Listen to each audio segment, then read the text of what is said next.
A rich man shows up at his ex's wedding with a homeless woman on his arm, and at first everyone thinks it's a stunt. But when she walks into the room, something else happens. A faded keepsake and a whispered name hint that her past is tied to the bride's family. The night flips from spectacle to secret.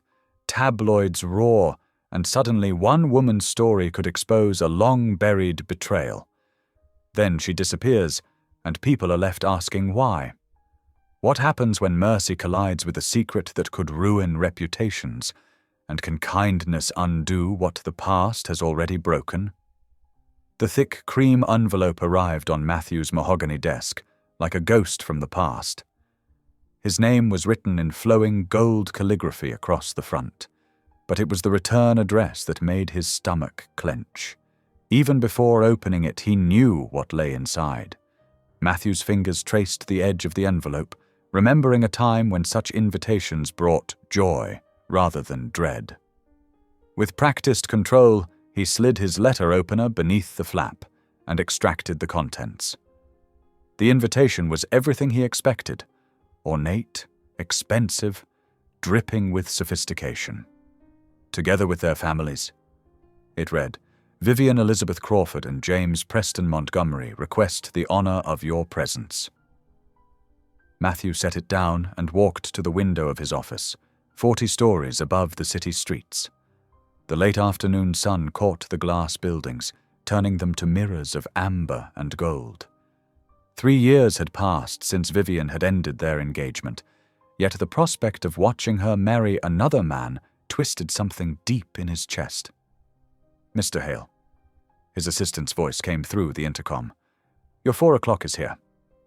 "Thank you, Sarah. Give me 5 minutes." His voice remained steady, betraying none of the turmoil beneath. Years of boardroom negotiations had taught him that much at least. He straightened his tie in the reflection, adjusted his cuffs, and packed away the emotional response that threatened to crack his carefully maintained facade. There would be gossip, of course. The social circles they both inhabited thrived on it. He could already imagine the whispers at the ceremony, how the jilted ex-fiancée had shown up, how he still wasn't over her, how tragic it all was. The afternoon passed in a blur of meetings and conference calls, but the invitation sat like a weight in his thoughts. By evening, when the office had emptied and the city lights had begun to twinkle against the darkening sky, Matthew knew he needed to walk, to clear his head. He loosened his tie and took the elevator down to the street. The autumn air held a crisp edge that helped clear away the cobwebs of the day. His feet carried him down familiar streets, past high-end boutiques and restaurants where he'd once dined with Vivian, now closing for the night. Without conscious thought, he found himself in a different part of the city, where the buildings were older and the streets less, polished. Here was the shelter he supported through his foundation, one of many charitable projects he preferred to manage quietly, without fanfare or press releases. Matthew slowed his pace as he approached. The shelter's windows glowed warmly in the gathering dusk, and through them he could see movement, people lining up for dinner, volunteers moving about with trays and supplies. That's when he first saw her. A woman with silver-streaked dark hair pulled back in a neat bun was moving through the dining area with quiet purpose. She stopped to help an elderly man with his tray, spoke soft words to a young mother with 2 children, and somehow managed to diffuse a brewing argument between 2 other residents with nothing more than a gentle touch and a few quiet words. Matthew found himself pausing, watching through the window. There was something compelling about her presence, not flashy or demanding attention, but steady as a heartbeat. She wore simple clothes, clearly worn but clean and neat, and moved with a dignity that seemed to create a pocket of calm wherever she went. "That's Rosa," a voice said beside him, making him start slightly. One of the shelter's regular volunteers was taking out trash bags.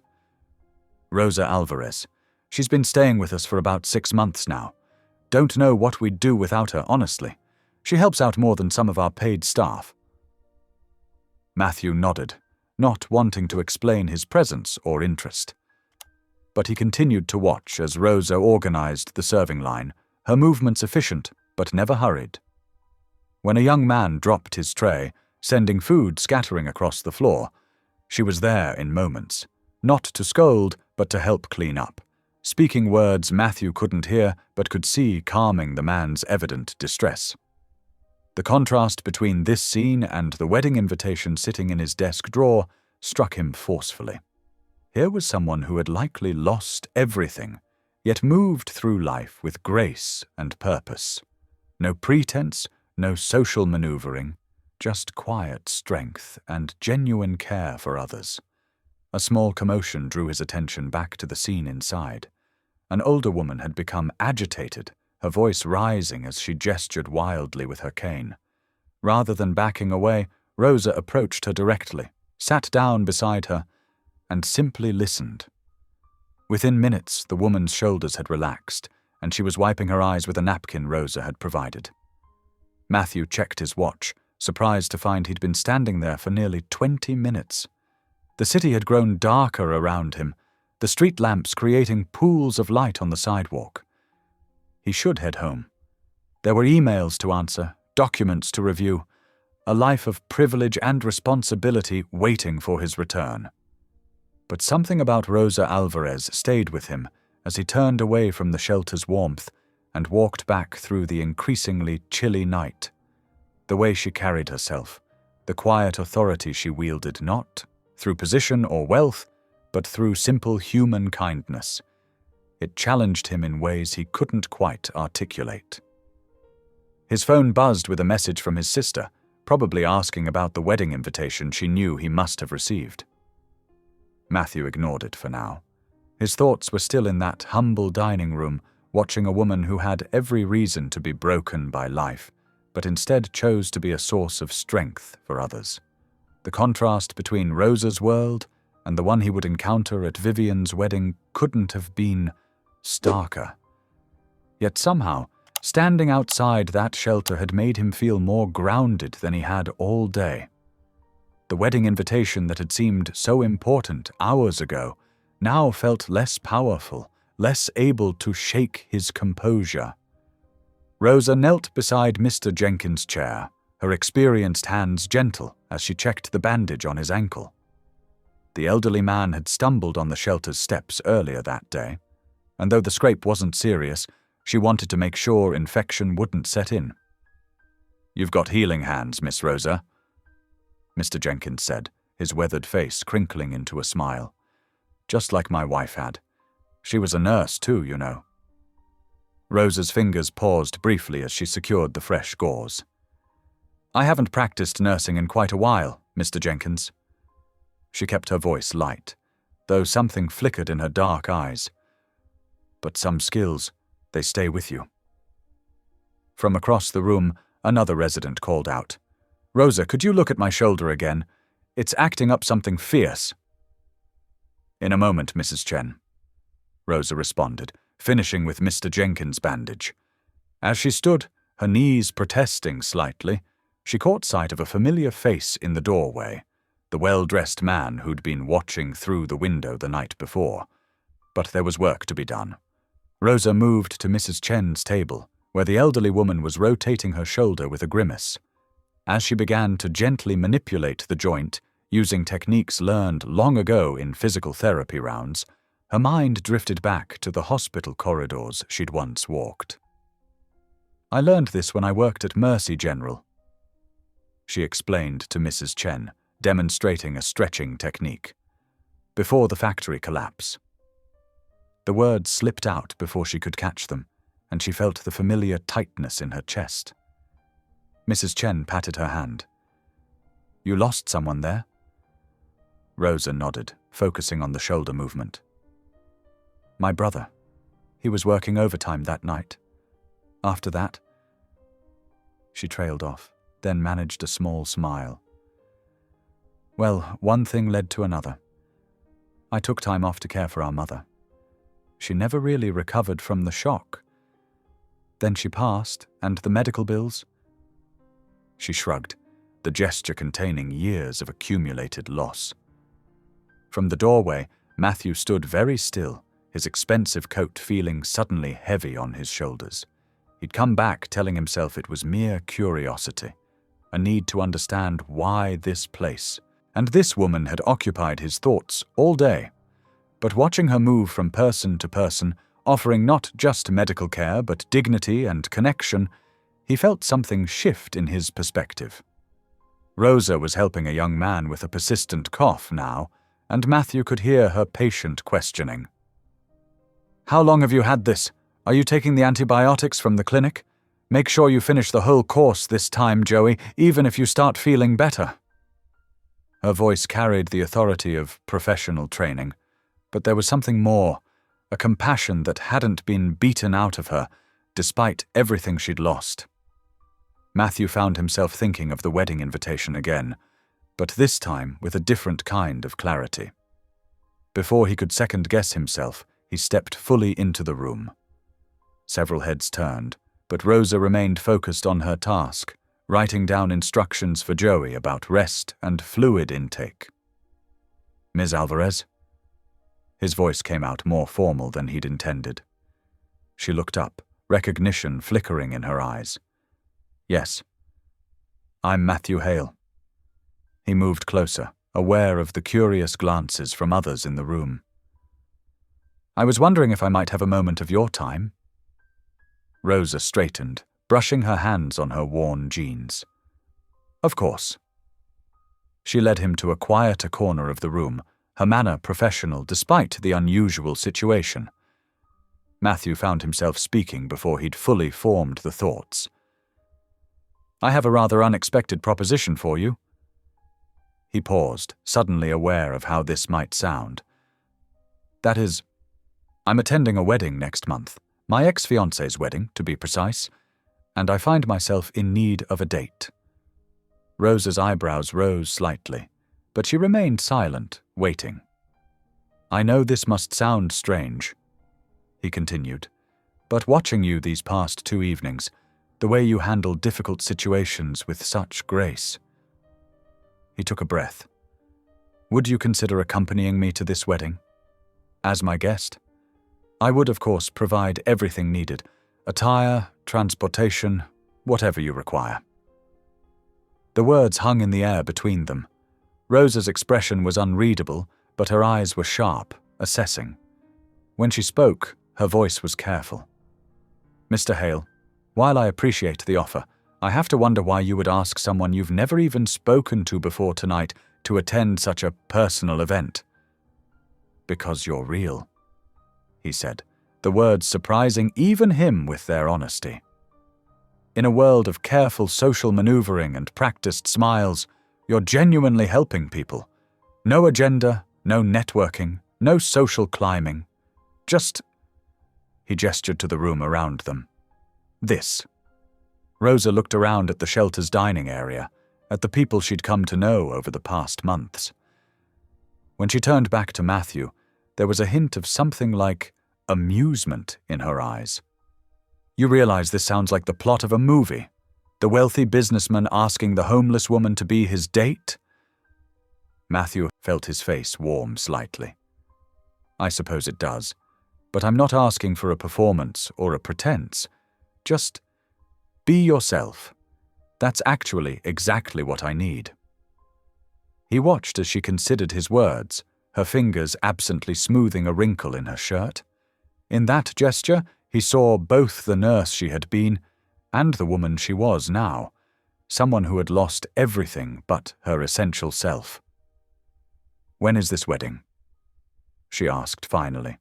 4 weeks from Saturday at the Metropolitan Garden Hotel." Rosa's eyes widened slightly at the venue name, but she didn't comment on it. Instead, she said, "I would need to make sure someone could cover my volunteer shifts here." "Of course," Matthew said quickly, hope rising in his chest. "Is that a yes?" Rosa looked at him for a long moment, and he had the distinct feeling he was being evaluated by criteria he couldn't quite understand. Finally, she nodded. "Yes, Mr. Hale, I'll accompany you to your ex-fiancée's wedding. Though I have to say this might be the strangest thing I've agreed to in quite a while." A genuine smile spread across Matthew's face, the first one he'd felt since receiving that gilded invitation. "Thank you, Ms. Alvarez. I think this might work out better than either of us expects." Rosa shook her head slowly, her practical nature wrestling with the surreal situation. "Mr. Hale, while I appreciate the gesture, I really don't think—" "Please," Matthew interrupted, his voice gentler than before. "Call me Matthew." She studied him carefully, noting the expensive cut of his suit that somehow didn't match the warmth in his eyes. "Matthew, then. I have to ask, why really? There must be dozens of society women who jump at the chance." A shadow crossed his face.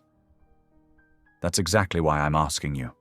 Those women, they'd see it as an opportunity, a chance to get their hooks in." He ran a hand through his hair, messing up its perfect arrangement. "But you see people. Really see them." Mrs. Chen, one of the regular volunteers, walked past with a stack of plates, trying hard to look like she wasn't listening. Rosa noticed several others casting curious glances their way. "I've watched how you work here," Matthew continued, leaning against the wall. "You treat everyone with dignity. No judgment, no pity, just respect. That's rare." Rosa felt her cheeks warm. "It's just basic human decency." "No," Matthew said firmly. "It's extraordinary. And that's exactly what I need at this wedding. Someone real. Someone who won't play games or try to score points off other people's pain." The evening bustle of the shelter continued around them. The clatter of dishes, murmured conversations, the squeak of chairs on linoleum. Rosa found herself remembering her nursing days, how she'd learned to read people quickly, to spot the difference between what they said and what they needed. "Mrs. Rodriguez?" called Joey from across the room. "My head's feeling worse." "Just a moment," Rosa replied, automatically, then turned back to Matthew. "I should check on him." "Of course." Matthew stepped aside, but didn't leave. Instead, he watched as she went to Joey's table, felt his forehead, and spoke to him quietly. When she returned, there was a hint of admiration in his expression that made her uncomfortable in its sincerity. "See, that right there," he said. "You don't stop being who you are, no matter the circumstances." Linda, another shelter regular, approached hesitantly. "Everything okay, Rosa?" "Yes, Linda, thank you." Rosa smiled reassuringly, aware of the protective concern in the older woman's eyes. Once Linda moved away, Matthew spoke again, his voice taking on a playful edge that seemed to surprise even him. "Think of it as an anthropological study. You can observe how the other half lives, report back to everyone here about all our ridiculous customs." A reluctant laugh escaped her. "Now you're just trying to make this sound like an adventure instead of what it really is. And what's that? A complicated situation that could go wrong in about 100 different ways." Matthew's expression sobered. "You're probably right. But maybe—" He paused, choosing his words carefully. "Maybe it could also be a chance to be seen for who you are, not just your circumstances. To remind certain people that worth isn't measured by bank accounts or social standing." Rosa felt something shift inside her at those words. She looked around the shelter, at the familiar faces, the worn furniture, the makeshift home they'd created here. "The volunteers would need to cover my shifts." "I'll make a donation to help with staffing," Matthew offered quickly, then added, "Not as payment for your company, just because it's the right thing to do." Mrs. Chen passed by again, this time not even pretending not to listen. She gave Rosa an encouraging nod. "There would be logistics to consider," Rosa said slowly. "I don't exactly have a suitable wardrobe for a society wedding." "All taken care of," Matthew assured her. "Whatever you need. No strings attached." Rosa raised an eyebrow. Everything comes with strings, Mr. Hale. Matthew. He corrected again, then smiled. And you're right. I suppose my string is wanting someone genuine in my corner, while I face a room full of people who think they know exactly who I am. The honesty in his voice struck her. She recognized something in him then, a loneliness carefully hidden behind wealth and control, not so different from the loneliness she saw every day in the shelter. Well, she said finally, I suppose it would be interesting to see how the other half lives, as you put it. Matthew's face lit up with genuine pleasure. Is that a yes? It's a I must be crazy, but yes. She held up a hand as he started to speak. But I have conditions. I won't pretend to be someone I'm not. And I won't be part of any scheme to make your ex-fiancé jealous. Agreed, on both counts. He pulled out a business card and handed it to her. My direct number. We can work out the details over the next few days. As Matthew left the shelter, Rosa could feel the buzz of excitement and concern spreading through the room. Mrs. Chen hurried over immediately. Rosa, are you sure about this? She asked, wringing her hands. That man is Matthew Hale. He's in the papers all the time. I know, Mrs. Chen. Rosa tucked the business card carefully into her pocket. But sometimes the most unexpected choices turn out to be exactly right. Linda joined them, shaking her head. It's like a fairy tale, she declared. Our Rosa going to a fancy society wedding? It's just one evening, Rosa reminded them, but she couldn't help smiling at their excitement. And I'm going as myself, not some made-over princess. Still, Mrs. Chen insisted, it's quite something. Just be careful, dear. Rosa nodded, touching the card in her pocket. I will be. But you know what? I think he might be the one who needs to be careful. Society events can be sharks' ponds.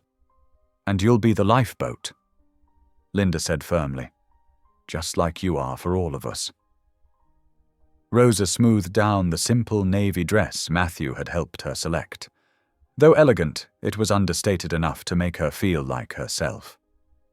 The charity gathering buzzed with conversation and tinkling crystal in one of the city's most exclusive venues, a converted historical mansion with soaring ceilings and gilt-edged mirrors. She stood near a marble column, taking in the scene. Matthew had been pulled away by some business associates, leaving her to observe the glittering crowd. Ladies in designer dresses air-kissed each other's cheeks, while waiters circulated with champagne and delicate hors d'oeuvres. Would you like something to drink, ma'am? A server paused beside her. Just water, thank you. Rosa accepted the crystal glass, using it as a prop to feel less conspicuous.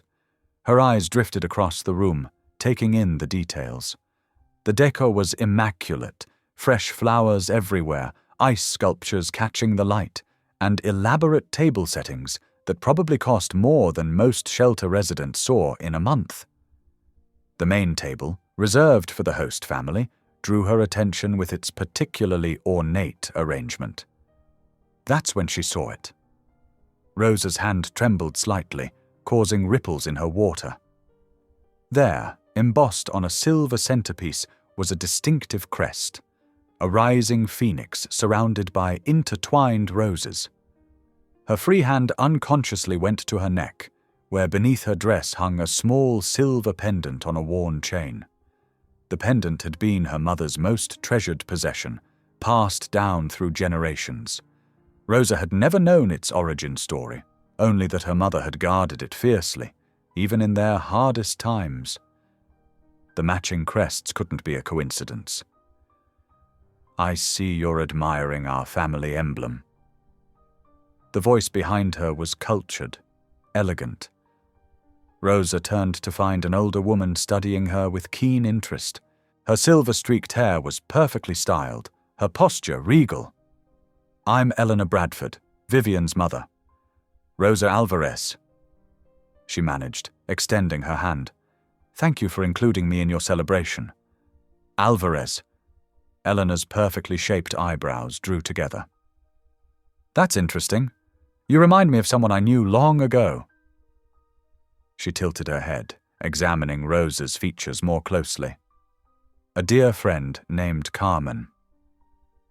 The room seemed to tilt slightly. Carmen, her mother's name. Rosa's fingers clutched her water glass tighter. Carmen Alvarez? Eleanor's voice had dropped to nearly a whisper. Rosa couldn't find her voice for a moment. When she did, it came out barely audible.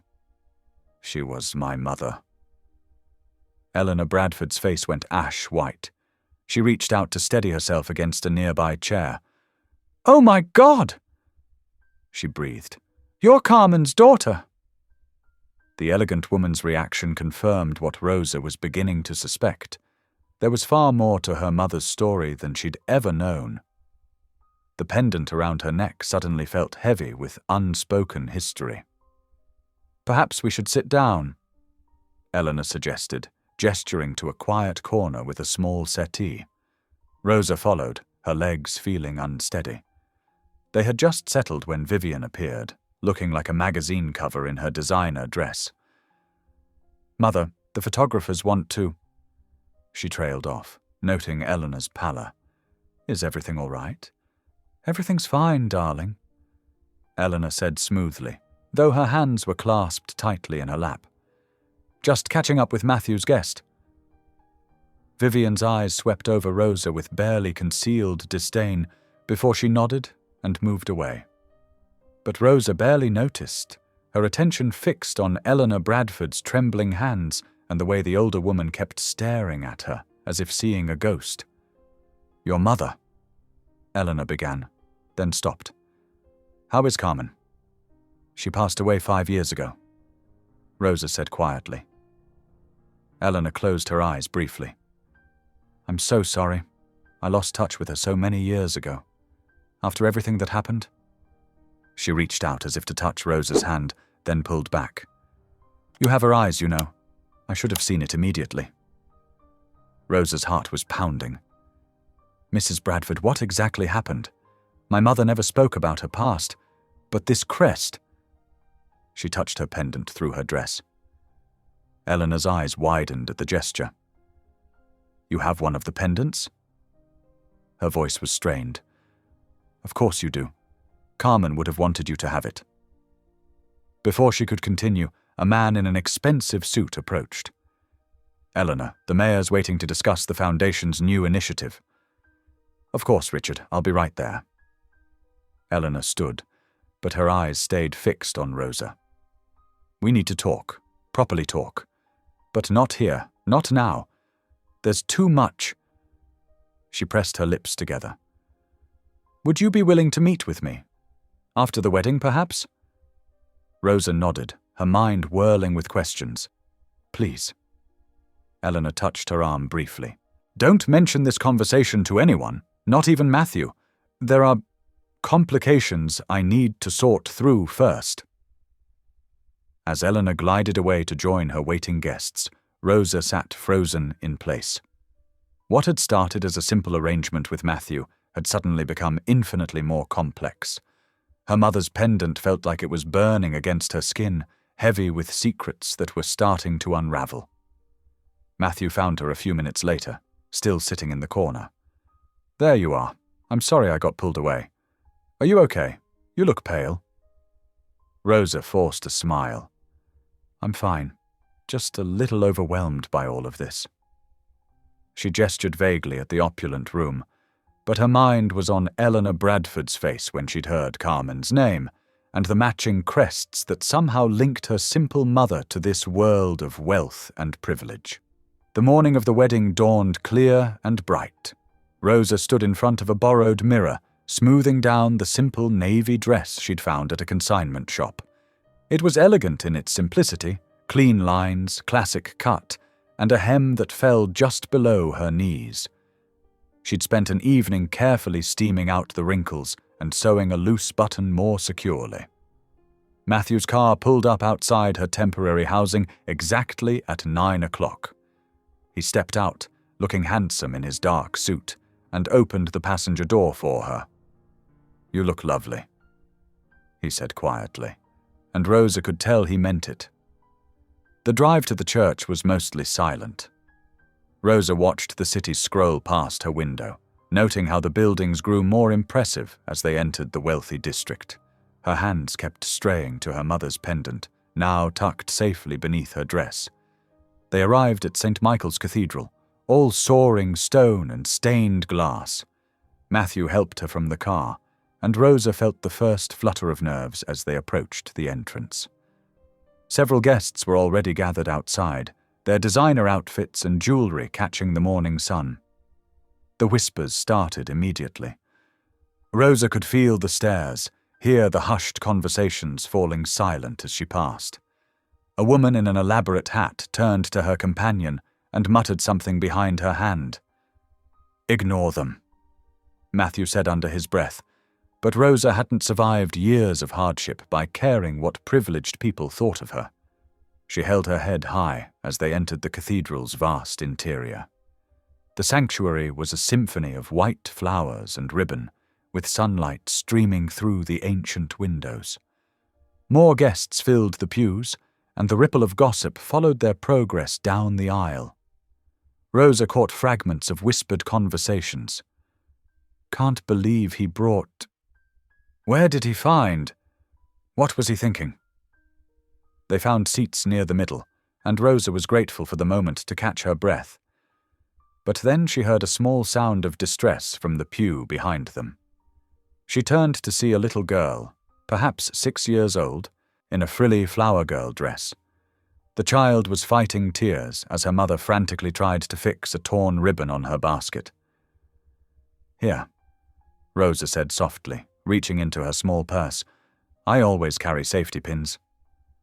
She smiled at the little girl. "May I help?" The child nodded, sniffling. With gentle efficiency, Rosa secured the ribbon, then produced a tissue and dried the girl's tears. "There now, you look beautiful, like a princess." The girl's face brightened. "Really? Really?" Rosa assured her. "And princesses are brave, aren't they? They hold their heads high and do their very important jobs, even when they're nervous." The child sat up straighter, clutching her repaired basket. Her mother gave Rosa a grateful look, previous judgment forgotten in the face of such simple kindness. A commotion near the side chapel drew Rosa's attention. A young woman in a bridesmaid's dress was having what appeared to be a panic attack, her breathing rapid as she pressed herself against the wall. "Excuse me," Rosa murmured to Matthew, rising quietly. She approached the young woman, whose name tag identified her as part of the wedding coordination team. "Can't," the bridesmaid gasped. "Too many people. Everything has to be perfect. Look at me," Rosa said in the calm, firm voice she'd used countless times with patience. "That's right. Now, we're going to breathe together. In through your nose, out through your mouth." She demonstrated, and the young woman followed her lead. "Good. Again. In and out." Several people had stopped to watch, but Rosa kept her focus entirely on the bridesmaid. "Tell me your name." "Sarah," the young woman managed. "Okay, Sarah, you're doing great. Keep breathing with me. Now, what's the first thing you need to do next?" Check the bride's room. Make sure everything's ready." "That's perfect. We'll focus on just that one task. Would you like me to walk with you?" Sarah nodded gratefully. As they walked toward the bride's room, Rosa kept her talking about simple things, her favorite coffee shop, her cat at home. By the time they reached their destination, Sarah's breathing had normalized and her hands had stopped shaking. "Thank you," she said. "I don't know what happened. It was just suddenly all too much." "It's a big day with a lot of pressure," Rosa said. "But you're doing fine, one task at a time." As Rosa made her way back to her seat, she noticed the atmosphere around her had shifted. The sneers and whispers had largely given way to thoughtful looks and quiet conversations. A few people even smiled at her as she passed. Matthew was watching her with an expression she couldn't quite read. "You never stop helping people, do you?" he asked softly. Rosa settled back into her seat. "It's not about helping. It's about being human." The cathedral was nearly full now. The organist began playing soft preliminary music, and the wedding coordinator was directing the last guests to their seats. Rosa noticed Eleanor, Bradford in the front pew, resplendent in pale blue silk. The older woman caught her eye for a moment, and Rosa saw that same flash of recognition and unease before Eleanor quickly looked away. The little flower girl from earlier walked past their pew, head held high, her basket perfectly steady in her small hands. She gave Rosa a tiny, secret wave as she passed. "Who are you, Rosa Alvarez?" Matthew murmured, so quietly she wasn't sure she was meant to hear. She thought about her mother's pendant, about Eleanor Bradford's reaction, about all the twists and turns that had led her to this moment. "I'm just someone trying to make it through each day with grace," she answered simply. The organ music swelled, and the congregation rose as the first notes of the wedding march began to play. The wedding ceremony passed in a blur of music and flowers, and now the reception hall buzzed with the controlled chaos of photographers arranging group shots. Rosa stood to the side, watching as Vivian, radiant in her designer gown, directed the proceedings with practiced grace. "The Bradford family, please," the photographer called out. "And then we'll do the receiving line." Matthew touched Rosa's elbow. "Are you all right?" "Of course," she said, though her heart was beating faster as the receiving line began to form. Soon they would be face to face with Vivian, and Rosa wasn't sure what to expect. The line moved slowly.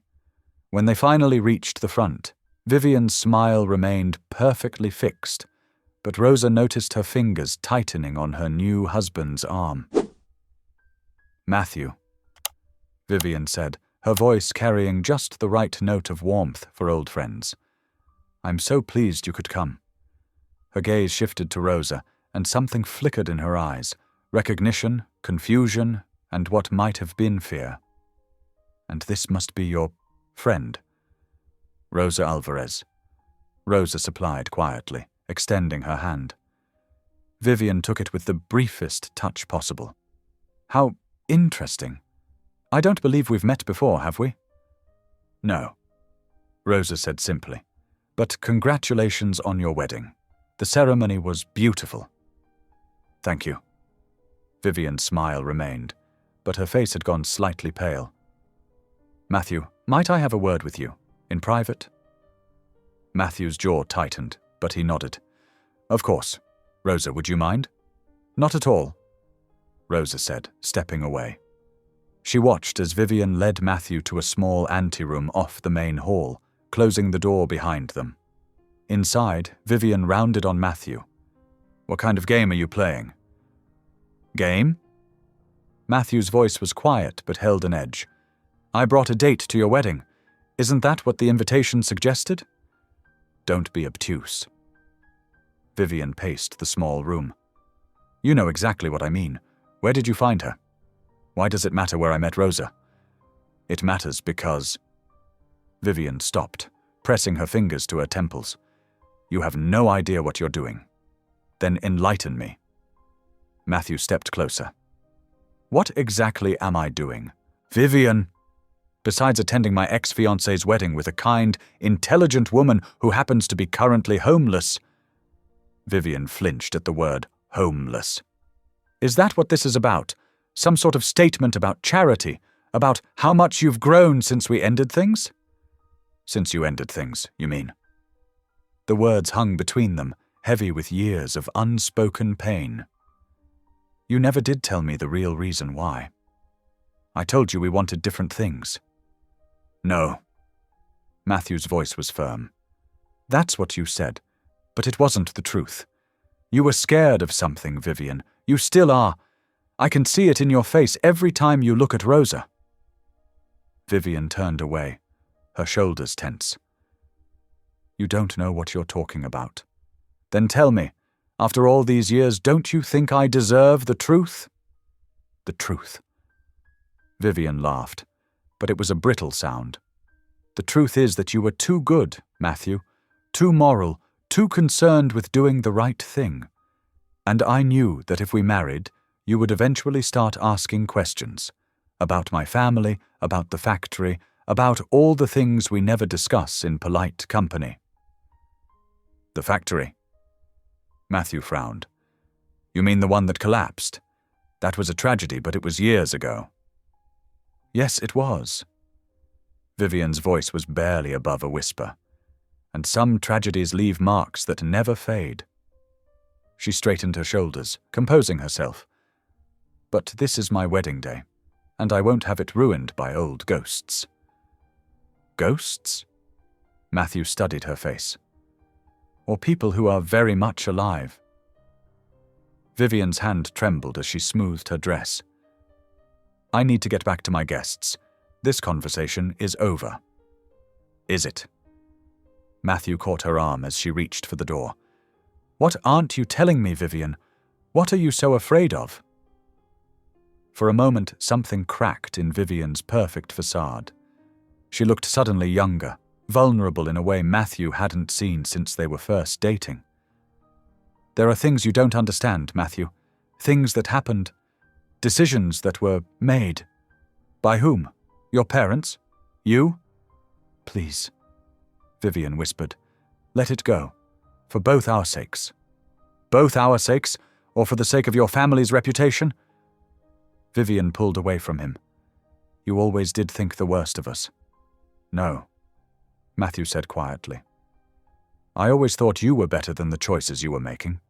I still do. Then you were wrong. Vivian's mask slipped back into place. Now, if you'll excuse me, my husband is waiting. She opened the door and stepped out, immediately assuming the radiant smile of a happy bride. But Matthew had seen the fear in her eyes, the weight of whatever secret she carried. He watched her rejoin the reception, accepting congratulations and posing for photos, while beneath it all, something untold threatened to unravel. Rosa appeared at his side, her face concerned. Are you all right? Matthew looked at her, then back at Vivian. I'm not sure, but I think there's more to this story than either of us knew. There usually is, Rosa said softly, her hand unconsciously touching the pendant hidden beneath her dress. The reception continued around them, a swirl of celebration and champagne, but Matthew couldn't shake the feeling that beneath the perfect surface, years of carefully maintained silence were beginning to crack. Matthew found Rosa standing in a quiet hallway, away from the reception's bright lights and laughter. She was staring at an old photograph on the wall, a group shot of men in suits shaking hands outside an industrial building. Are you hiding too? He asked softly, coming to stand beside her. Rosa didn't turn. Her fingers were wrapped tightly around the pendant at her neck. That's my father, she said, pointing to a figure in the background of the photo. Hector Alvarez. He was the production manager. Matthew stepped closer, studying the image. A younger man stood slightly apart from the main group, his posture proud, but his expression guarded. Even in the faded photograph, there was something dignified about him. The Prescott Steel Mill, Rosa continued, her voice barely above a whisper. That photo was taken the day they announced the partnership. Everyone was so hopeful then. Matthew's chest tightened as pieces began falling into place. The mill that closed. Without warning. Rosa's hand trembled slightly as she touched the glass covering the photo. 300 workers lost their jobs overnight. Families that had been there for generations, suddenly with nothing. My father. She paused, drawing a shaky breath. He'd given 25 years to that place, put me through nursing school with his savings, and then one morning the gates were locked.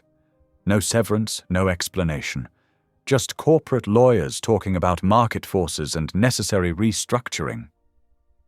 Matthew watched her face in the dim light. And the Prescotts, Vivian's family. They'd promised to modernize, to keep it running. A flash of old anger crossed Rosa's features. Instead, they stripped the assets and sold the land. My father found out later they'd planned it that way from the start. The partnership was just for show, to keep everyone quiet until the deal was done. Rosa. Matthew's voice was gentle. Why did you agree to come here today? She finally turned to face him, and he saw tears gleaming in her eyes. Because I needed to know if they remembered, if they ever thought about the lives they destroyed. She pulled the pendant from beneath her dress, a small silver medallion with a familiar crest. This was my mother's. She cleaned houses for the Prescotts when times were hard. Mrs. Prescott gave it to her, said it was a family heirloom, called her Dear Maria, and promised to help find work for my father. But they never did. No. Rosa's laugh was bitter. They moved away that summer. Mother died the next winter, pneumonia, because we couldn't afford proper heating. Father never recovered from losing her. The shame of not being able to provide, it broke something in him. He drinks too much now, lives with my cousin in Arizona. I haven't seen him in years. Matthew reached out, gently touching her arm. I'm so sorry. I'm not telling you this for sympathy. Rosa straightened her shoulders. I came because I wanted them to see me, not as some charity case or social experiment, but as Rosa Alvarez, daughter of Hector Alvarez. I wanted them to look me in the eye and remember what their wealth cost others. Does Vivian know about your connection to the mill? Her mother recognized my name at the charity event, the way she looked at me. Rosa shook her head. She knows. They all probably know. That's why they're so unsettled by my presence here. I'm a ghost they thought they'd buried along with their conscience. Matthew ran a hand through his hair, understanding dawning. That's why Vivian was so agitated. Why she ended our engagement. She must have known what her family had done. The truth has a way of surfacing, Rosa said quietly, no matter how deeply we try to bury it. A burst of laughter echoed from the reception hall. The sound felt jarring against the weight of Rosa's revelations. I should never have asked you to come, Matthew said. I had no idea I was reopening old wounds. You didn't reopen anything. These wounds never really healed. Rosa touched the photograph one last time. But maybe it's time they did. Not through forgetting, but through facing what happened. Through acknowledging the cost of choices made in boardrooms that shatter lives in living rooms. Matthew studied her face, the quiet strength, the dignity that had first drawn him to her at the shelter. What do you want to do? Nothing. She smiled sadly. I didn't come for revenge or confrontation. I just wanted to stand here, in this house, wearing this dress, and know that I survived. That we survived, even if we lost everything. Sometimes being seen is enough. The corridor fell silent as they stood together, the party's distant music a muffled reminder of the celebration continuing without them. The old photograph hung between them, a frozen moment of handshakes and promises that would soon be broken, while in the present, two people from vastly different worlds found understanding in the quiet shadows of a wedding day. Rosa finally tucked the pendant back beneath her dress, its weight familiar against her heart. We should return to the reception. People will talk. Let them, Matthew said softly. Some things are worth talking about. Matthew's mother cornered him by the elaborate ice sculpture, her pearls gleaming as brightly as her displeasure. What were you thinking, bringing her here? She whispered, her voice sharp despite her polite smile. The board members are watching, Matthew. Everything you do reflects on the company. Matthew fought the urge to loosen his tie. The weight of expectations felt heavier than usual in the ornate ballroom. "Mother, please. Rosa is my guest. She's from a homeless shelter." His mother's words carried that familiar edge of disappointment. "And now I hear whispers about some connection to the Prescott factory scandal. Do you have any idea what this could do to our relationships? To our standing?" Across the room, Rosa stood alone near a window, her fingers fidgeting with the hem of her dress. Matthew could see the board members huddled in small groups, their glances anything but subtle. Richard Thompson, the eldest board member, was shaking his head while speaking in hushed tones to others. "The timing couldn't be worse," his mother continued. "With the merger negotiations next month, there are more important things than mergers." Matthew interrupted, though his stomach tightened at the thought of the potential fallout. "Don't be naive. You've worked too hard to risk everything on some social experiment." Before Matthew could respond, Harold Pierce, another board member, approached with a tight smile. "Matthew, might I have a word? In private." Rosa watched this exchange from her quiet corner, feeling increasingly like a pawn in a game she hadn't meant to play. The elegant surroundings that had seemed magical earlier now felt suffocating. She noticed the whispers, the sidelong glances, the way conversation stopped when she walked past. "You look like you could use this," a gentle voice said. An elderly woman held out a glass of water, her smile kind and genuine. "I'm Margaret Wilson. I used to be a nurse at County General." Rosa accepted the water gratefully. "I was a nurse too before life took an unexpected turn." Margaret's eyes held no judgment. "I remember reading about the factory closure. Treated some of those families myself. It wasn't right, what happened." Tears pricked at Rosa's eyes. "I should go. I'm only making things worse by being here." "Nonsense." Another voice joined in. A distinguished-looking man in his 60s stepped forward. "I'm James Wilson, Margaret's husband, former labor rights attorney." He gave Rosa a knowing look. Sometimes discomfort is necessary for change. Across the room, Matthew was enduring Harold Pierce's thinly veiled warnings about public image and shareholder confidence. His mother stood nearby, nodding in agreement, while other board members drifted closer to listen.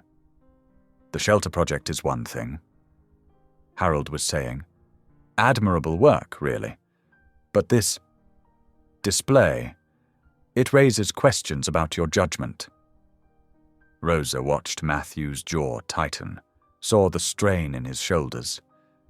She hadn't asked for this role in his world's drama. Perhaps it would be easier to slip away quietly, return to the familiar safety of the shelter, where at least she knew who she was. But then she felt Margaret's gentle hand on her arm. "You know, dear, I was at that charity event last week. Saw how you helped that overwhelmed young server when she dropped her tray. No one else even moved to assist, but you didn't hesitate. That's just what anyone would do," Rosa murmured. "No," James said firmly. "It's what someone with true character does. This room could use more of that, not less." A young woman in an expensive dress approached their small group. "Excuse me," she said hesitantly. "Are you Rosa Alvarez? My grandfather worked at the factory. He always spoke highly of your father." Rosa's heart clenched. "You're Carmen's granddaughter, little Sophie?" The woman's eyes lit up. "Yes, I can't believe you remember. I was just a child, but I never forgot how your family helped us after the closure. My grandfather said your father gave him his last savings to help us move to find work." More guests drifted closer, drawn by the conversation. Rosa saw Matthew watching from across the room, concern evident in his expression. She straightened her shoulders, drawing strength from the unexpected allies around her. "Your father was a good man," another older guest said. "The whole situation was a disgrace. Some of us never forgot. Margaret squeezed Rosa's hand. Perhaps that's why you're really here today. Not as anyone's weapon or statement, but as a reminder that humanity matters more than headlines. The whispers continued among the board members, but now Rosa let them wash over her like distant waves. She thought of the shelter, of the dignity she tried to preserve there for others who had lost everything but their essential humanity. She thought of her father, who had lost his pride, but never his integrity. James Wilson's voice was quiet but firm. Stay, Ms. Alvarez. Some stories need to be remembered, even at fancy weddings, especially at fancy weddings. Matthew finally extracted himself from the board members and made his way to Rosa's side. I'm so sorry, he murmured. I never meant to put you in this position. Rosa looked at the small group that had gathered around her. Margaret with her nurse's compassion, James with his fighter's spirit, young Sophie with her grateful memories. She thought of the photograph in the hallway, of all the lives changed by decisions made in distant boardrooms. I'm not leaving, she said softly. Not because of you or them or anyone else. I'm staying because some truths deserve to be faced in the light. The evening light slanted through the tall windows, casting long shadows across the reception hall. Rosa's fingers trembled slightly as she reached into her small clutch purse, retrieving 2 carefully preserved documents that she'd carried with her for years. The papers were worn at the edges, softened by time and handling, but the words on them remained clear enough to read. Margaret Wilson leaned closer, her earlier kindness giving Rosa the courage she needed. What are those, dear? Evidence, Rosa said quietly. Of what really happened. She smoothed the first document, a ledger page from the factory's final month. The neat columns of numbers told a story that contradicted the official narrative of inevitable closure. Matthew stood at her shoulder, his presence steady. May I? Rosa handed him the ledger page. His eyes widened as he scanned the figures. These numbers. The factory was still viable. There was enough capital to keep it running, yes. Rosa finished. But someone chose not to. She unfolded the second paper. A hospital note dated 3 days before the closure announcement. This is from Dr. Elizabeth Chen. She was treating my father for stress-related symptoms when this arrived. The hospital note was brief but devastating. Patient presence with severe anxiety following meeting with Prescott Corp representative. Claims verbal agreement for bridge funding was rescinded without explanation. Recommendations for follow-up care. A sharp intake of breath drew their attention. Vivian stood frozen several feet away, her wedding dress rustling softly as she swayed. Where did you get those? My father kept everything, Rosa said, her voice gentle despite the weight of the moment. Including the letter promising temporary support while the workers found new positions. It was signed by Thomas Prescott. The name hung in the air like smoke. Thomas Prescott, Vivian's father, had passed away 2 years ago, but his decisions lived on in the lives he'd altered. Vivian's carefully maintained composure cracked. I remember that week, she whispered. Father was unusually agitated. He spent hours in his study with the phone off the hook. Mother said we weren't to disturb him. James Wilson studied the ledger with professional interest. The numbers align with what we suspected at the time, but could never prove. The closure wasn't necessary, it was expedient. More guests gathered, drawn by the quiet intensity of the conversation. Rosa noticed several older couples exchanging knowing looks. The story had been buried, but not forgotten. There was a choice, Rosa continued, her words measured and clear. The factory could have been saved. 300 families could have kept their dignity, their homes, their community. Instead, my father chose the cleaner option. Vivian finished. Her face had gone pale, but something like relief flickered in her eyes. I always wondered why he refused to discuss it, why he donated so generously to job training programs afterward. He was trying to wash away his guilt. Matthew touched the hospital note gently. Dr. Chen, I remember her. She tried to organize emergency medical support for the displaced workers, but the funding was blocked. By the hospital board. Rosa nodded. Your mother sits on that board, doesn't she? Matthew's mother had drifted closer during the exchange. Now she stepped forward, her elegant posture unable to hide her discomfort. We were told it would encourage dependency, she said softly, that it was better to make a clean break. The documents passed from hand to hand. Rosa watched as each person confronted the reality they represented. Not just numbers and dates, but human lives treated as abstract problems to be solved. My father died believing he had failed his workers, Rosa said. He never knew that the system was rigged against him from the start, that his good faith meant nothing against corporate convenience. Vivian sank into a nearby chair, her wedding finery incongruous with her distress. I was in college when it happened.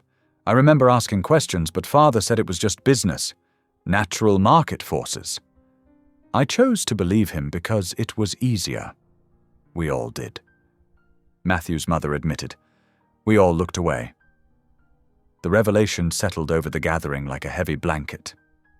What had begun as whispered scandal about Matthew's unconventional date had transformed into something far more meaningful, a moment of collective reckoning with comfortable lies and calculated indifference. Margaret Wilson's voice cut through the silence. Well, now we know. The question is, what do we do with that knowledge? Rosa carefully returned the documents to her purse. I didn't bring these to demand anything, but maybe knowing the truth can help us all do better. Make different choices. See people as more than numbers on a ledger. The evening light had deepened to purple, and somewhere in the distance, a clock chimed the hour. The wedding reception would soon begin in earnest, but something fundamental had shifted in the atmosphere. The glittering superficiality had given way to something more authentic and uncomfortable, but also more hopeful. Matthew rose slowly from his seat, champagne glass in hand. The murmurs of conversation around the reception hall gradually quieted as guests noticed his stance. The crystal chandeliers cast a warm glow across the gathered faces, some curious, others wary, all waiting. He cleared his throat, his usual confident demeanor softened by the weight of the moment. I'd like to say something, if I may. His voice carried clearly across the room. Many of you came here tonight expecting a certain kind of show. I admit I had my own theatrical intentions. A few nervous chuckles rippled through the crowd. Matthew's gaze found Rosa, who sat with quiet dignity in her simple dress, her hands folded in her lap. But what we witnessed instead was something far more valuable. We saw courage, real courage, not the kind that makes headlines, but the quiet kind that changes hearts. His voice grew warmer, more passionate. Rosa Alvarez didn't come here seeking revenge or trying to shame anyone. She came with truth, yes, but also with grace. Rosa's eyes glistened as Matthew continued. I've spent years in boardrooms and benefit galas, but I've rarely seen the kind of strength she showed today. The strength to face painful history without bitterness. The wisdom to understand that healing starts with honesty. Mrs. Henderson, one of the older board members, dabbed at her eyes with an embroidered handkerchief. Beside her, her husband nodded slowly, his usual stern expression softening. Some of you know Rosa as the woman from the shelter, Matthew acknowledged. But I've seen her work tirelessly to help others, despite her own struggles. I've watched her treat everyone, from CEO to street sweeper, with the same genuine respect. She reminded all of us, what real dignity looks like. Vivian sat very still, her perfectly made-up face showing subtle cracks in its composure. Her new husband squeezed her hand gently. The documents Rosa shared weren't weapons. They were mirrors. They showed us what happens when we prioritize convenience over compassion, when we choose looking away over looking deeper. Matthew's voice grew thoughtful. But they also showed us it's never too late to make different choices. James Wilson stood up then, his distinguished grey hair catching the light. The Wilson Foundation would be honored to establish a workers' relief fund in partnership with the Prescott family. He announced, "It's time we addressed old wrongs." Margaret Wilson nodded firmly. "We'll need someone with both medical experience and a deep understanding of community needs to help coordinate efforts," she added, looking meaningfully at Rosa. More voices joined in. The president of City Memorial Hospital offered to review their community outreach policies. A real estate developer proposed setting aside units in his new housing project for displaced families. Each offer seemed to break down another wall of resistance, another layer of practiced indifference. "This is what change looks like," Matthew continued, his voice warm with emotion. "Not in grand gestures or public announcements, but in small moments of truth and connection, in choosing to see each other as people first, not problems to solve or obstacles to overcome." He turned to face Rosa directly now. "Thank you," he said simply. "Thank you for showing us what grace under pressure truly means. Thank you for giving us the chance to do better." Rosa's eyes shone with unshed tears, but her smile was radiant. Around the room, other eyes grew moist. Even some of the waitstaff paused in their duties, touched by the sincerity of the moment. Vivian suddenly stood up, her movement causing her wedding dress to rustle softly. Her carefully maintained facade cracked completely as she walked over to Rosa. "I'm sorry," she whispered, loud enough for nearby guests to hear. "I'm so sorry for what my family did to yours." Her voice caught. "And I'm sorry I spent so long pretending it didn't matter." The two women looked at each other for a long moment, the society bride and the homeless nurse, connected by a thread of shared history and, perhaps now, shared hope for healing. The atmosphere in the room had transformed. Where there had been judgment and whispered gossip, now there was a tentative warmth. Elderly board members who had earlier turned away from Rosa now approached to introduce themselves. Young socialites who had snickered, behind their hands now, listened intently as she spoke about her work at the shelter. Matthew watched it all unfold with quiet satisfaction. This wasn't the revenge he'd initially imagined when he'd invited Rosa to the wedding. It was something far better, a chance for genuine change, sparked by one woman's courage to stand in her truth with dignity and compassion.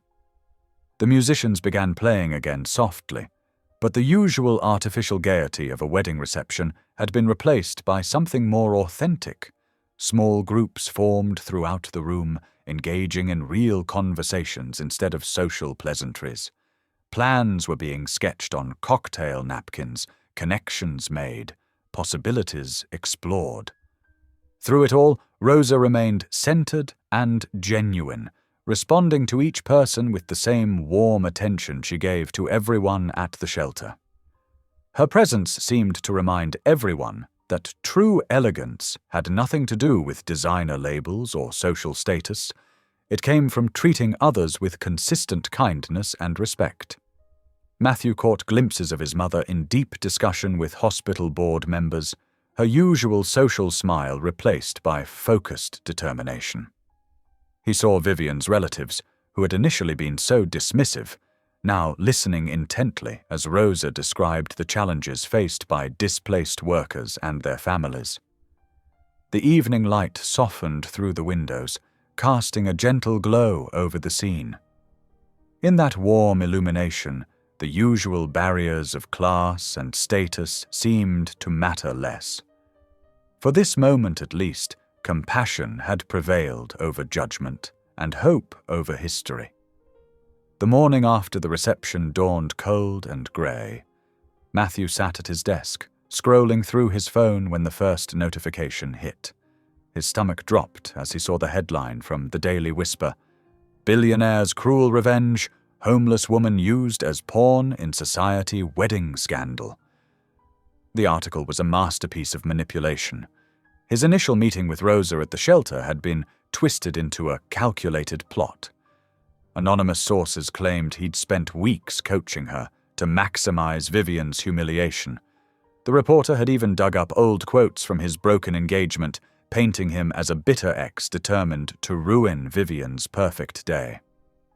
His phone buzzed constantly now. Twitter was exploding with hashtags. Weddinggate and Billionaire revenge trended nationwide. Each refresh brought new waves of outrage. "This is exactly what I was afraid of." His mother's voice crackled through the speaker. "The board is in an uproar. Harrison wants an emergency meeting at 2 o'clock. Matthew's assistant rushed in with printouts from more newspapers. Each headline was worse than the last. Someone had leaked emails between him and his event planner discussing Rosa's dress and transportation arrangements. Stripped of context, they read like stage directions for a cruel social experiment. Channel 7 is running a special report tonight. His PR director reported grimly. "They're interviewing people who claimed they overheard you coaching Rosa before the reception. None of it's true, but—" "Where is Rosa?" Matthew interrupted, his voice tight with concern. No one knew. She hadn't been at the shelter that morning. Her few possessions were gone from her usual spot. The elderly man she'd been caring for said she'd left before dawn. Tears in her eyes. The shelter's phone lines were jammed with reporters. Social media detectives had somehow found Rosa's old nursing license, spreading her personal information across the internet. Cruel memes featuring her face circulated widely. The Prescott family's lawyers are demanding a retraction. His assistant added, looking pale. "They're claiming deliberate emotional distress. Vivian's mother had to be sedated this morning when the story broke." Matthew tried calling Rosa again. Straight to voicemail. He'd left dozens of messages already, each more desperate than the last. "Rosa, please, let me fix this. None of it's true. Please call me back." The board meeting was brutal. Harrison, his senior-most director, slapped down a thick folder of press clippings. "Do you understand what this does to our reputation, to our partnerships? The Wilson Foundation is already reconsidering their commitment to the Workers' Relief Fund." "It's all lies," Matthew insisted, but his voice sounded hollow, even to himself. "The truth doesn't matter anymore." Harrison snapped. "The narrative is set. You used a vulnerable woman to settle an old score. You manipulated public sympathy. You made us all complicit in your revenge scheme." More leaked emails appeared online. Someone had accessed his private calendar, revealing multiple visits to the shelter in the weeks before the wedding. What had been genuine concern was now portrayed as calculated grooming of his unwitting pawn. The shelter's director called, sounding exhausted. "The press won't leave us alone. They're harassing our residents, trying to get dirt on Rosa. Someone spray-painted gold digger on our front wall." Social media influencers picked apart every moment from the reception. Rosa's simple dress was mocked as a calculated costume. Her gentle interactions with guests were labeled as rehearsed performances. Her documented history of nursing was dismissed as an elaborate backstory. Matthew's phone buzzed with a text from Vivian. "I actually believed you'd changed. I thought you really cared about making things right. How could you do this to her?" He wanted to respond, to defend himself, but what could he say? The truth seemed impossibly distant now, buried under an avalanche of speculation and manufactured outrage. The elderly man from the shelter, Mr. Jenkins, somehow got through to Matthew's private line. "She was crying when she left," he said quietly. "Said she couldn't bear bringing shame to the people who'd shown her kindness. said sometimes it's better to disappear than watch good things turn ugly. By evening, the damage was overwhelming. The Daily Whisper published a follow-up piece claiming Rosa had been promised money and connections in exchange for her performance. Anonymous comments flooded news sites, calling her everything from a con artist to a social climber. Matthew's security team reported photographers camping outside his office and home. They'd even found his private lake house, hoping to catch Rosa hiding there. The internet had turned their genuine connection into a tawdry scandal, their moments of truth into calculated theatre. His mother called again, her voice heavy with disappointment. The Foundation's annual gala is next week. The committee thinks it's best if you don't attend. We can't risk any more negative attention. Late that night, alone in his office, Matthew stared at the last photo taken at the reception. Rosa's smile was radiant as she talked with elderly Mrs. Wilson about community healthcare initiatives. Now that moment of authentic connection was tainted, twisted into something ugly by people who traded in scandal and outrage. The shelter's security cameras showed Rosa leaving at 4:30 that morning, a small bag over her shoulder. She'd left a note for Mr. Jenkins, asking him to take care of her few remaining possessions. No forwarding address, no hints about where she might go. On his desk, the morning papers waited with their screaming headlines. His phone continued to buzz with messages from board members demanding action, from reporters seeking comments, from former friends choosing sides. But all Matthew could think about was Rosa walking away in the pre-dawn darkness, carrying the weight of other people's cruelty on her shoulders, her dignity intact even as the world tried to strip it away. Matthew sat in his dimly lit office, ignoring the carefully crafted statement his PR team had prepared. The words rang hollow, empty corporate speak about regrettable misunderstandings and moving forward together. He pushed the papers aside with disgust.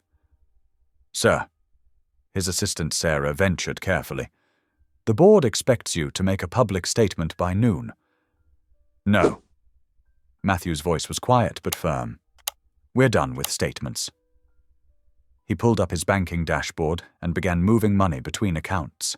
His fingers flew across the keyboard with purpose. Sarah watched in confusion as he transferred substantial sums. "Contact Dr. Rivera at Metro Community Hospital," he instructed. "Tell her the funding for that clinic expansion she proposed last year is approved. Full amount. I want construction to begin next week." Sarah blinked.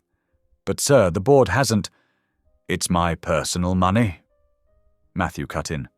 "No board approval needed." He was already pulling up another set of documents. "And get me James Chen from the Workforce Development Center." Throughout the day, Matthew methodically redirected his resources.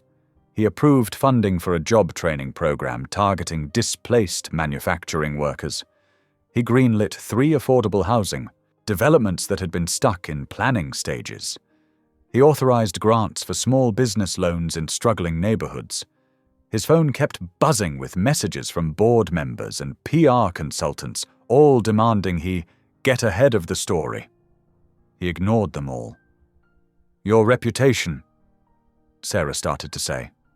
"My reputation doesn't matter," Matthew interrupted. "What matters is fixing what's actually broken." He thought of Rosa's face when she'd spoken about her father's co-workers, people who'd lost everything when the factory closed. Their suffering hadn't ended with newspaper headlines or corporate statements. It had continued in quiet, grinding ways that no one with power had bothered to notice. By afternoon, he was meeting with Carlos Rodriguez, a former union organizer who now ran a community advocacy group. "These people need real help," Carlos said bluntly. "Not photo ops or promises." "I know." Matthew pushed a folder across the desk. "Here's what I'm proposing. Review it with your team. Tell me what's missing." Carlos's eyes widened as he read through the documents. "This is substantial." "It's a start," Matthew corrected. "We'll adjust based on actual needs." He spent hours with Carlos, diving deep into the specifics of what different communities needed most. Job training was crucial, but so was childcare for parents attending classes. Housing assistance needed to include utility support and transportation access. Health services had to account for years of delayed preventative care. The tabloids were still having a field day. New sources emerged hourly with wild claims about his relationship with Rosa. Social media influencers picked apart every interaction they'd had at the wedding. His phone filled with messages from society friends, either condemning him or offering to help manage the situation. Matthew ignored it all. Instead, he met with Dr. Rivera to review clinic staffing needs. He walked through potential sites for the job training center with James Chen. He studied detailed proposals for expanding mental health services and addiction recovery support. "The board is threatening to call an emergency meeting," Sarah reported one evening.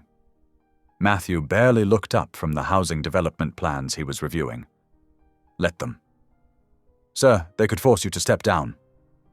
"Then I'll have more time for this work." He made another note about increasing the number of 3-bedroom units for families. Days passed. While gossip columns speculated about his whereabouts, Matthew worked quietly with community leaders and service providers. He sat in crowded community centers listening to residents describe their needs. He visited shelters, not for photo opportunities, but to understand their capacity issues and funding gaps. Every decision was measured against a simple standard. Would this create real, lasting help for people like those Rosa had known? Would it address the kind of systemic failures that had turned skilled workers and caring professionals into statistics? His mother appeared in his office one morning, elegant as always. "Darling, you have to do something about these headlines. The family name is meaningless if we don't use our resources to help people." Matthew finished. He showed her the plans for the new clinic. "This matters more than our social standing." She studied his face for a long moment. "You really care about her, don't you?" "I care about what she showed me," he corrected. "About the people society finds it convenient to ignore." When his board demanded budget cuts to offset reputational damage, Matthew transferred more of his personal funds to keep projects moving forward. When influential friends hinted they could make the scandal go away, he declined their help and instead asked them to support specific community initiatives. "You can't fix everything," Sarah said gently one late night as Matthew reviewed another proposal. "No," he agreed, "but I can fix some things, real things, and that matters more than any public statement ever could." The work continued quietly, deliberately, focused on creating genuine change rather than managing perceptions. While the media circus raged on, Matthew kept his attention fixed on the tangible ways he could help. One clinic, one training program, one housing unit at a time. It wasn't dramatic or headline-worthy, but with each small step forward, each life potentially made better, he felt closer to honoring what Rosa had shown him about dignity, courage, and the power of choosing to help rather than harm. The morning light filtered through the shelter's windows as Vivian stood hesitantly at the entrance. Her designer coat felt out of place among the worn furnishings and tired faces. Julian squeezed her hand gently. "You're doing the right thing," he murmured. Vivian nodded, her throat tight. The past week had been filled with painful revelations as she'd finally allowed herself to dig through old family records. Each yellowed document had told a story of calculated decisions that had devastated lives like Rosa's family. "Is Rosa here?" she asked one of the volunteers, trying to keep her voice steady. The woman gave her a measuring look. "She's helping in the kitchen." Vivian found Rosa stirring a large pot of soup, her movements precise and practiced.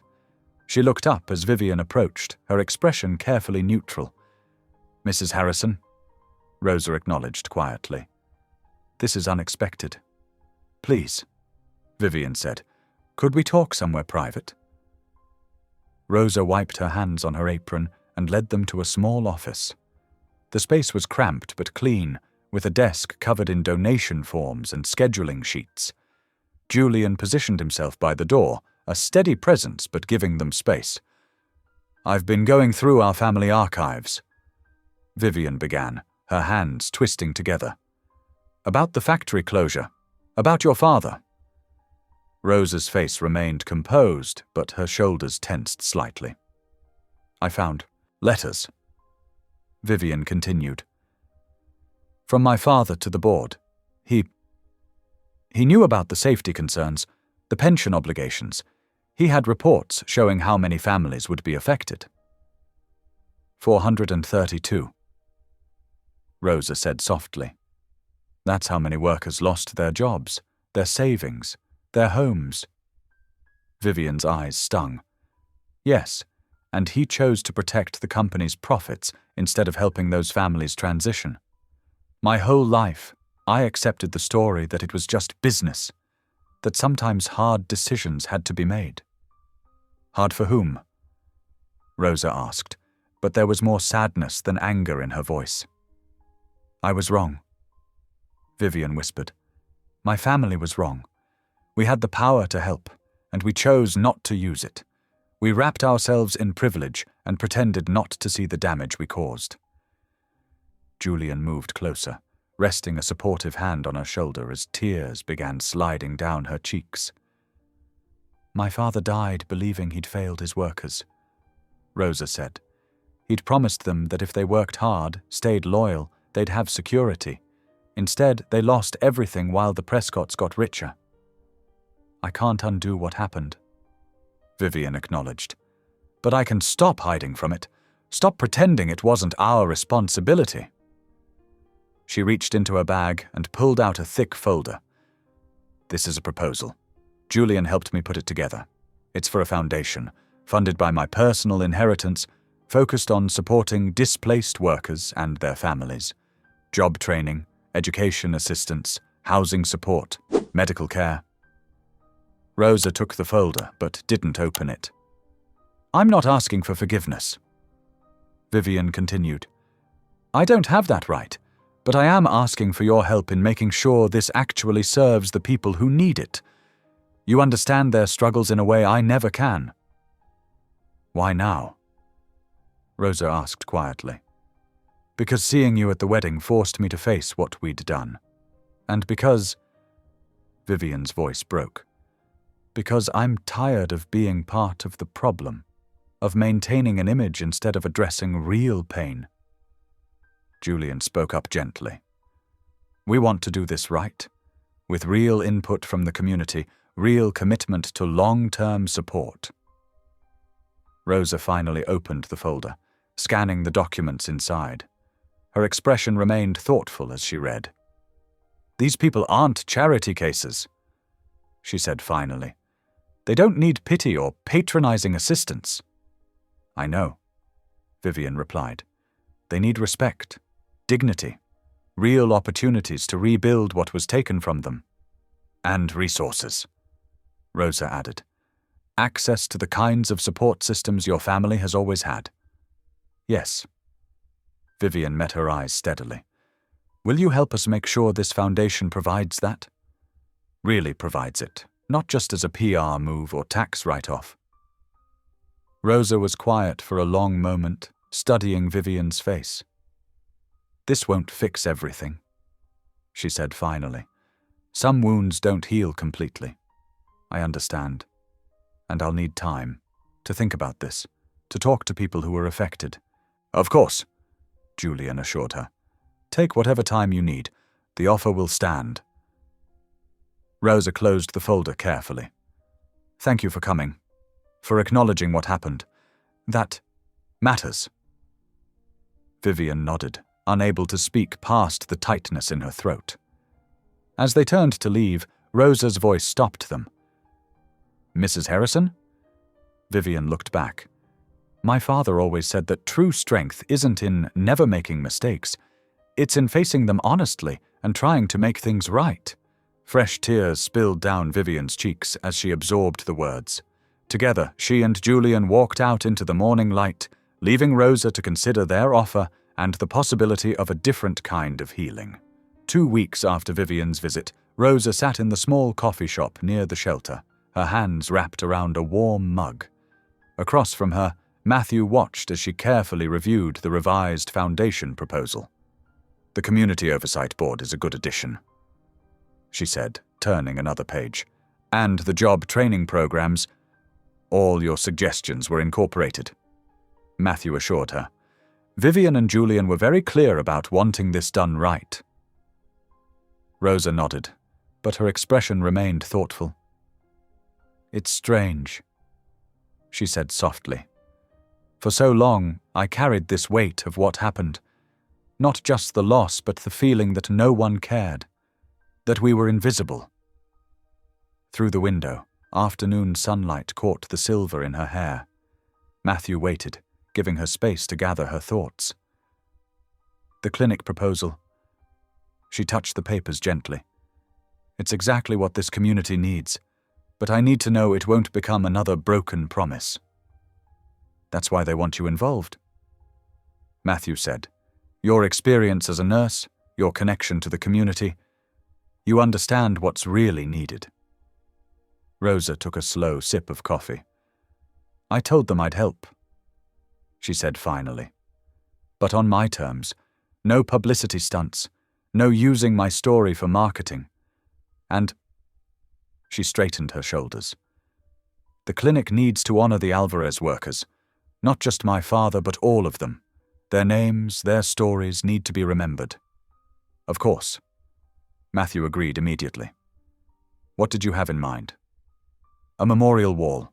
Photos, stories, a record of what they built and what was lost. So people understand this isn't just about charity, it's about recognizing human dignity." Matthew smiled warmly. "I think that's perfect." Rosa's phone buzzed softly. She glanced at it, and her face shifted with emotion. "Speaking of dignity," she took a steadying breath, "my father agreed to meet me. Today." "Hector." Matthew's expression softened with understanding. "How long has it been?" 8 years. Rosa's voice wavered slightly. "After everything fell apart, he couldn't bear to see me struggling, and I couldn't face his disappointment. Do you want me to come with you?" She shook her head. "This is something I need to do alone, but thank you." An hour later, Rosa stood outside a modest apartment building on the east side of town. Her heart hammered as she pressed the buzzer for Unit 3B. The door opened, and there he was.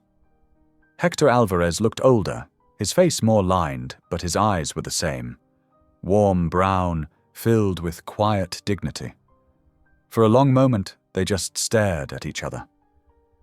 "Rosa," he whispered, his voice rough with emotion. "Papa." The word caught in her throat. He opened his arms, and she stepped into them, tears starting to fall as he held her close. His familiar scent, coffee and Old Spice aftershave, brought back a flood of memories. Inside his small apartment, photos covered one wall. Family gatherings, factory celebrations, children's graduations. Rosa recognized faces of people who had worked alongside her father for decades. "You kept them all," she said softly. "To remember." Hector's voice was gentle. "The good and the hard times." They sat at his kitchen table, where 2 cups of coffee waited. Rosa noticed his hands trembling slightly as he added sugar to his cup. "I saw the news," he said carefully. "About the wedding. About what you did." Rosa tensed, but his next words surprised her. "I was proud of you, Mejia, standing up with such grace, such strength. I was so afraid," she admitted, "of causing more pain, of shaming our family name." Shame. Hector shook his head firmly. "You showed them the truth with dignity, like your mother would have done." At the mention of her mother, Rosa's tears returned. "I'm sorry, Papa, for disappearing, for not letting you help when things got bad. And I'm sorry for letting my pride keep me away." He reached across the table to take her hand. "When I lost the factory, I lost myself for a while. Seeing you struggle." He paused, swallowing hard. "I felt I had failed you as a father." "No, Papa, never that." Rosa squeezed his hand. "You taught me what matters most. Honesty, hard work, caring for others. Even in the shelter, those lessons helped me survive. Help others survive." Hector nodded slowly. "Tell me about your work there." As Rosa described her role at the shelter, the people she helped, Hector listened intently. When she explained about the new clinic project, his eyes grew bright with unshed tears. "This is good work," he said simply. "Healing work." "Will you help?" Rosa asked. "We need people who remember, who can tell the stories that need to be told." Hector was quiet for a long moment. "It still hurts," he admitted, remembering what was lost. "But maybe—" he looked at the wall of photos. "Maybe it's time to use that pain to help others heal too." They talked for hours, sharing memories both painful and precious. When Rosa finally stood to leave, Hector walked her to the door. "Next Sunday," he said hesitantly. "I make dinner, your favorite, arroz con pollo, like your mother's recipe." Rosa's heart swelled. "I'll bring flan," she promised, "the way you taught me." He hugged her again, and this time she felt the years of separation beginning to mend, like broken bones slowly knitting back together. As she walked home through the gathering dusk, Rosa felt lighter. Not because everything was fixed, there were still hard conversations ahead, still wounds that needed time to heal. But she had chosen a path forward that honored both truth and hope, that preserved dignity while making space for change. The lights of the shelter glowed ahead, and she quickened her steps. There was work to be done, stories to be gathered, healing to begin. And this time, she wouldn't be doing it alone.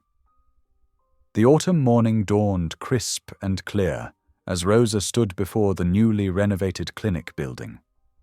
What had once been an abandoned storefront now gleamed with fresh paint in warm, welcoming colors. The sign above the door read, "Alvarez Community Health Center," in dignified letters. A crowd had gathered for the opening. Shelter residents, former factory workers, medical volunteers, and community members. They clustered together on the sidewalk, their breath visible in the cool air as they chatted quietly. Rosa noticed how naturally they mixed. No invisible lines separating those who had homes from those who didn't. Mrs. Chen from the corner grocery store stood next to Tom, a shelter regular who had helped paint the clinic's walls. A former factory worker who'd lost his pension chatted with a young doctor who'd volunteered her services. This was what healing looked like. Rosa thought. Not just bodies, but a community. Her father stood beside her, his back straight and proud in his best suit. In recent months, he'd become an integral part of the clinic's planning, sharing wisdom gained from decades of managing people and resources. The factory workers respected him, and the medical staff valued his practical insight. "Look at this, Mihija," he whispered, gesturing to the crowd. "Who would have thought?" Rosa squeezed his hand, remembering their Sunday dinners where they'd planned and dreamed, moving from cautious hope to determined action. Each week, more people had joined their vision. She spotted Matthew at the edge of the gathering, deliberately standing back from the cameras. He caught her eye and gave a slight nod. His quiet support had never wavered, but he'd insisted this day belonged to the community. The funds he'd provided came with no naming rights, no corporate branding, just resources to help people heal. A sleek car pulled up, and Vivian emerged with Julian. She wore a simple outfit that wouldn't draw attention, her usual polish tempered by genuine humility. Julian carried their infant daughter in a carrier, the baby's presence a reminder that healing rippled through generations. Vivian approached Rosa, her steps sure but not proud. "The press release is ready whenever you are," she said softly. Julian made sure it focuses on the community's efforts, not our family's involvement. Rosa nodded, appreciating how Vivian had learned to use her social connections to support rather than shield. The younger woman had surprised many with her dedication to making amends, not through grand gestures, but through consistent practical help. "Ladies and gentlemen," the clinic's administrator called out, "if we could gather for the ceremony." The crowd shifted forward. Rosa felt her father's steadying presence as she moved to take her place by the ribbon. The red silk fluttered in the breeze, a bright line between past and future. "Today we celebrate more than a building," Rosa began, her voice clear and strong. "We celebrate the power of community to heal itself." She saw faces in the crowd light up with recognition as she spoke about resilience, about how true healing required both medicine and mercy. A former factory worker wiped his eyes when she mentioned how their stories would be preserved and honored. "In this place," she continued, "we will measure success not in profits, but in people helped, not in money saved, but in dignity preserved." Matthew stepped forward then, handling the large ceremonial scissors to Hector. "Mr. Alvarez," he said formally, "would you do us the honor?" Rosa watched her father's hands that had once operated complex machinery, then weathered years of struggle, grasp the scissors. The ribbon parted with a satisfying snick. Applause erupted as the doors opened. People began moving inside, exclaiming over the bright waiting room with its comfortable chairs and children's play area. Local artists had donated paintings that celebrated the community's diversity and strength. Rosa followed more slowly, taking in details she'd helped plan. Signs in multiple languages, wide doorways to accommodate wheelchairs, a small garden visible through the windows where healing herbs would grow. In the main hallway, a wall of photographs caught the light. There were pictures of the old factory workers, of shelter residents who'd become clinic volunteers, of medical staff training community health workers. Below them, protected behind glass, lay the ledger page that had sparked this change, now accompanied by new pages recording acts of kindness and healing. "It's beautiful," Vivian said quietly, coming to stand beside her. The baby in Julian's arms gurgled, reaching towards the lights. "It's real," Rosa replied. "That's what matters most." She watched as her father led a group of former workers through the facility, pointing out how their suggestions had been incorporated into the design. Their voices carried pride rather than bitterness now. Matthew approached, keeping his customary slight distance. "The board approved funding for 3 more years," he said simply. No strings attached. Rosa nodded, grateful for his understanding that this place needed to belong to the community, not to corporate interests. His money had opened doors, but it was the people's faith and work that would keep them open. The morning continued with tours and celebrations, with stories shared over coffee and pan dolce from the bakery down the street. Rosa moved through it all, noting how naturally people helped each other, offering chairs to the elderly, translating for non-English speakers, guiding newcomers to the right departments. This was the true measure of success, she thought, not the building or the equipment, but the way people looked out for each other, the way hardship had been transformed into help, and old wounds had become sources of strength. The clinic hummed with life and purpose, a testament to what could happen when compassion outweighed pride, when healing meant more than just medicine. It stood as proof that even the deepest hurts could be mended, not by forgetting the past, but by using its lessons to build a better future. The autumn sun slanted through Rosa's apartment windows, painting golden squares on her small but tidy living room floor. She paused in folding laundry to watch leaves dance past her second-floor view. The space wasn't large, but it was hers, a home earned through honest work and restored dignity. Her phone buzzed with a message from the clinic. Another busy day ahead, but she wouldn't have it any other way. The work fulfilled her in ways she hadn't expected when she first accepted the position. Every day brought new challenges and new chances to help others find their footing. Rosa smiled at the framed photo on her wall. The clinic's opening day, with her father standing proud beside her. Hector had found his own path to healing, now serving as a mentor to younger workers in the job training program.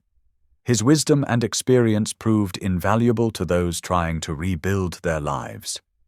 The Hector Alvarez Scholarship Fund announcement had arrived yesterday. Rosa knew Vivian was behind it, though the older woman had carefully kept her name off the paperwork. The scholarship would help children of displaced workers pursue medical training, ensuring the next generation had chances their parents didn't.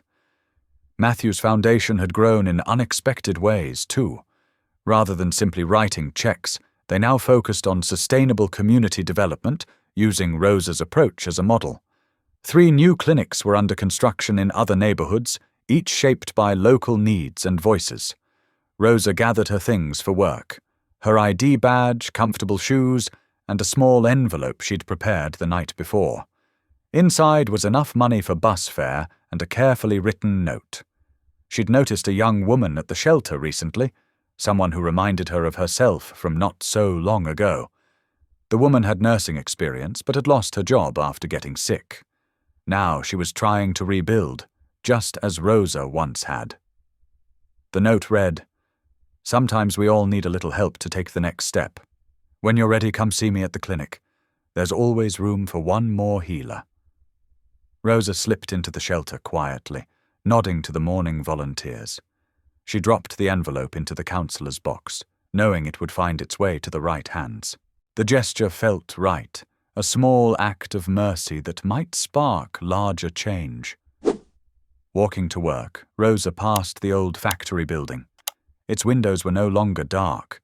A community center occupied the ground floor now, while upper levels were being converted into affordable housing. Lives were being rebuilt here, brick by brick, and story by story. At the clinic, she found Matthew in the waiting room, his presence as understated as always. He was watching a mother comfort her feverish child, his expression thoughtful. "The pediatric wing opens next month," he said as Rosa approached. "The board's impressed with how you've managed resources here." "The community did the hard work," Rosa replied. "We just gave them tools." Matthew nodded, understanding. His foundation had learned to listen more than direct, to support rather than control. The results spoke for themselves, programs that worked because they grew from real needs and real experiences. Later that morning, Vivian stopped by with donation paperwork. Her designer clothes were as elegant as ever, but she carried herself differently now. Less armor, more awareness. She paused to help an elderly man with his walker before approaching the desk. "Julian says hello," she said warmly. "We're hoping you'll join us for dinner soon. No fancy restaurants. He's cooking at home." Rosa appreciated how Vivian had learned to navigate between her 2 worlds, no longer needing to prove anything to either.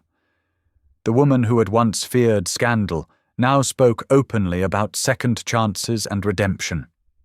Through the clinic windows, Rosa could see the shelter where her journey with Matthew had begun. Such a simple building, yet it had sparked changes none of them could have predicted. Lives intertwined, wounds healed, lessons learned about what truly made a person wealthy. She thought of the envelope waiting in the counselor's box. Someone would find it today, just as others had found help when they needed it most. The cycle would continue. Mercy given freely, dignity restored carefully, hope passed forward one small gesture at a time. In the end, That was the real measure of wealth, not in bank accounts or social standing, but in moments of kindness that rippled outward, touching life after life. Rosa had learned this truth in poverty and carried it into abundance. Now she watched it multiply as others caught the vision of counting riches in acts of compassion rather than dollars. The morning's first patients began arriving, and Rosa turned her attention to the work at hand. There were people to help, stories to hear, healing to facilitate. This was where true wealth lived, in the space between giving and receiving, in the quiet moments when humanity recognized itself in the eyes of another.